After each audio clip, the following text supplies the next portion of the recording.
osilisi na yo soki na UPEN, Université pédagogique nationale, osali par exemple chimie, osali par exemple mathématiques, osali par exemple géographie, histoire, anglais. Au ba professeurs wana mutu abombela bino te sont devenus rares ici au Congo.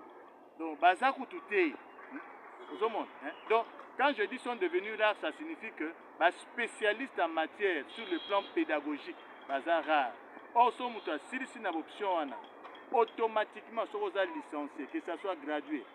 Okoluka te ke o naza famille ya mutu kingani. Yo moko okenta na école moko boye, okoluka musala no kozwa facilement. Mais so osali option mususu. Donc, je donne un exemple. Ça l'option moko ya li par exemple que o ya li que zo nécessité makambo ebele belé, ça nécessite des relations.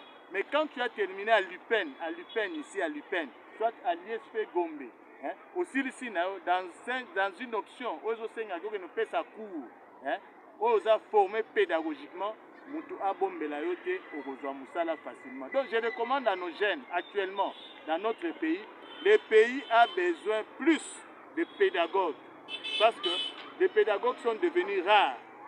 Donc de vrais pédagogues, c'est-à-dire des gens qui ont été formés vraiment sur le plan pédagogique.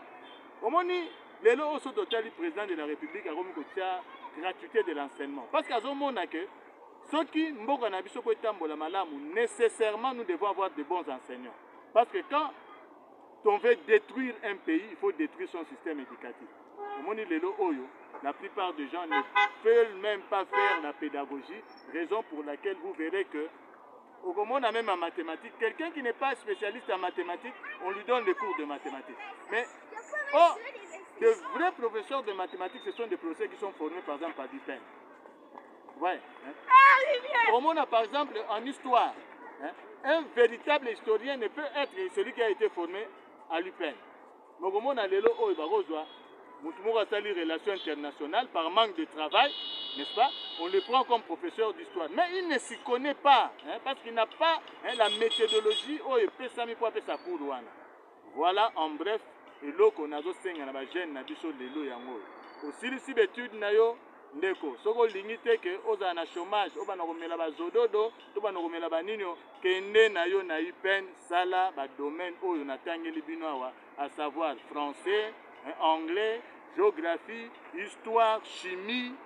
Donc, on conçoit musala facilement. Cela ne veut pas dire que ce soit l'option que nécessairement aux enseignants. Non, il y a des enseignants qui ont commencé par